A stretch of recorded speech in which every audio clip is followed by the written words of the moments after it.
Hey guys, magandang araw sa lahat. This is Marcy Mix TV and welcome to Marby Farm.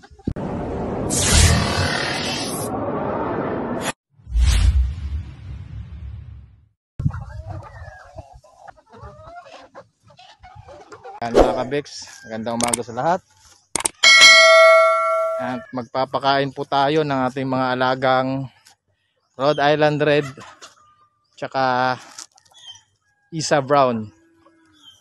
Ayan. So papakain tayo ng kanila almusal ngayon.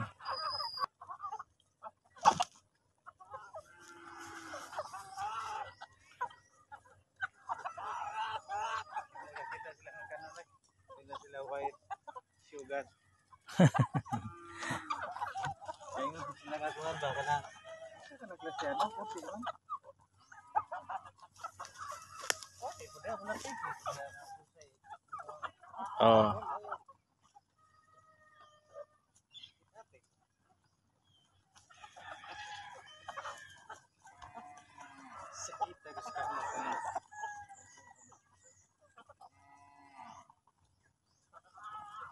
So almusal nila ngayong umaga na to ay GMP4.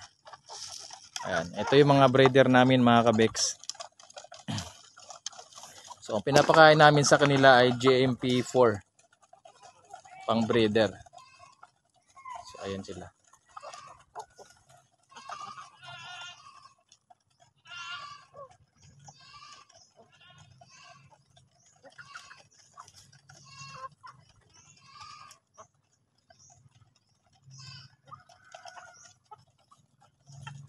So nandito tayo ngayon sa aming free range area. Bali phase 2 na ito mga kabix. Kasi yung kabila doon, yung nauna natin na pinakaunang range natin kung saan nandoon yung ating breeding pen. Yun yung phase 1 natin. Ngayon, ito naman yung dinagdag natin na extension. Bali, ito na yung phase 2 natin. At sa ngayon, hinati namin ito sa dalawang tawag dito.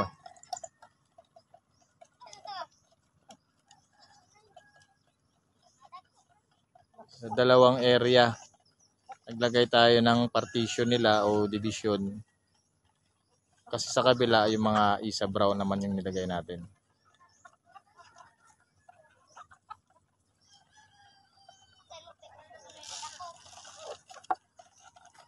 So ito yung kanilang bahay.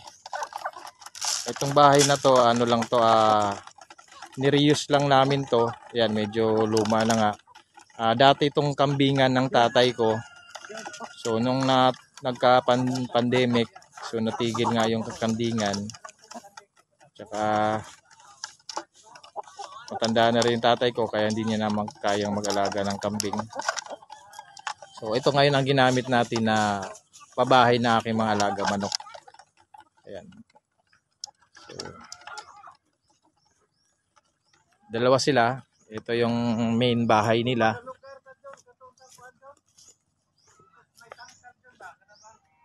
Ito yung pinakabahay nila kung saan nandito yung ating paitlugan, kanilang pugaran, mga waterer, mga nakabitin.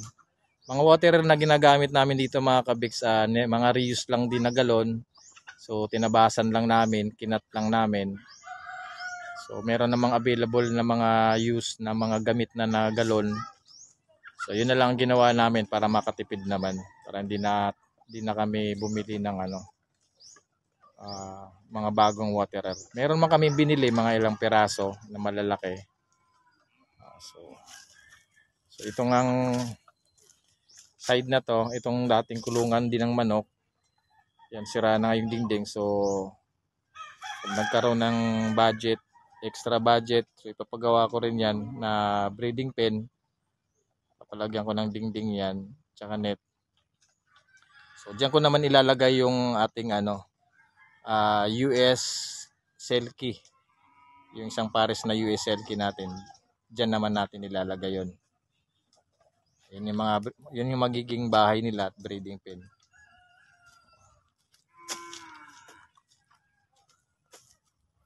So, ito.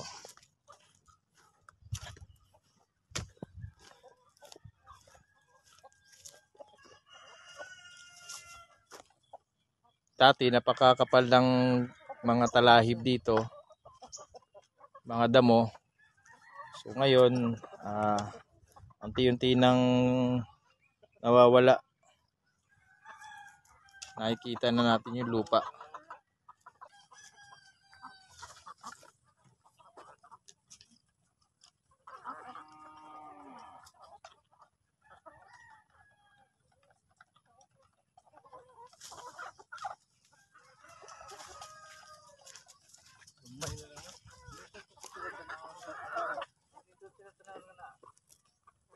Dito naman tayo ngayon sa kabilang area kung saan nakalagay yung mga Isa Brown naman natin na breeder.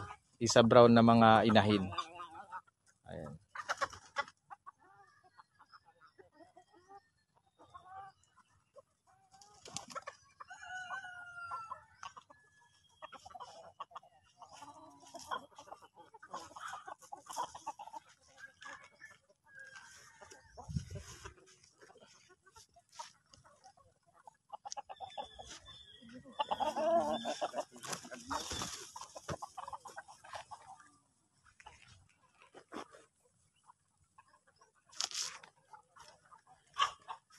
So ang Isa Brown mga kabeks ay main purpose namin dito ay for egg production.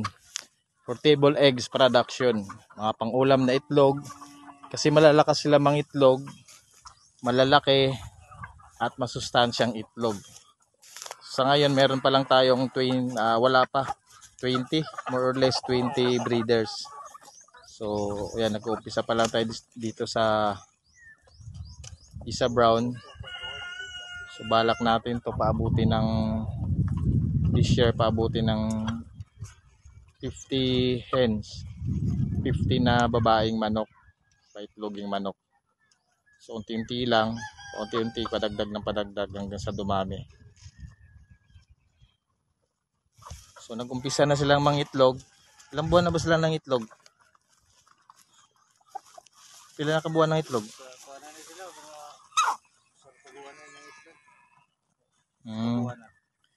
So mga isang buwan na silang nangingitlog mga kabeks. Ayan.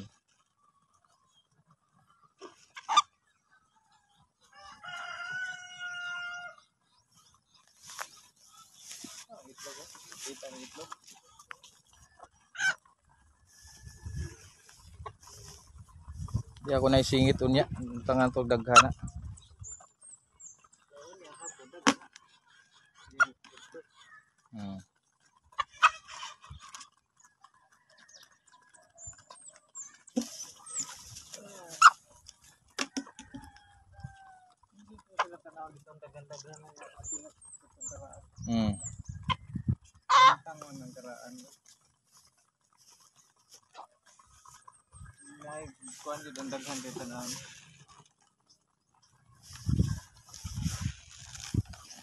So itong pabahay namin, ayan, ganyan lang siya, may bubong lang, poste.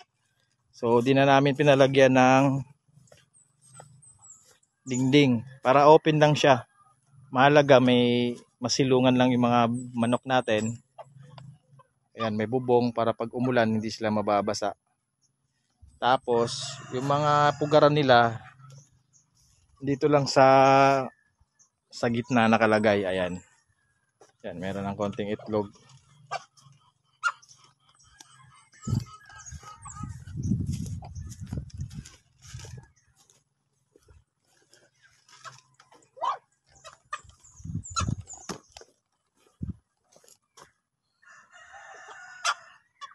Ayan mga kabiks, meron dalawang itlog. Kita nyo mga itlog nito.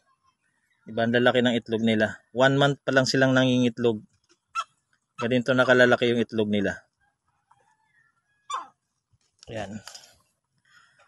So isang buwan pa lang sila mula nung nag-umpisa silang mangitlog. Ganito na agad kalalaki yung mga itlog nila.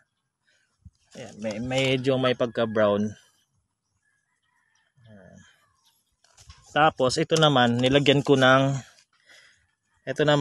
namin ng fake egg o dummy egg. Para sakaling manukaman sila, ito yung naiiwan dito lagi. Sakaling tukain man nila, at least plastic lang naman to, hindi mababasag. So ngayon, pagka tinuka nila na hindi nabasag, hindi nila makakain. So mindset na ng mga manok, pagka itlog, may nakita silang itlog, hindi na yung totoong itlog. Ayan, ito naman bilog na bilog. Bihirang itlog to, halos bilog na hindi siya oblong. Laki. Init-init pa, kaya ito, bago pa. So yun pa lang yung itlog nila sa ngayon. Mamayang mga 11, doon natin babalikan kung madami sa kanilang mga itlog.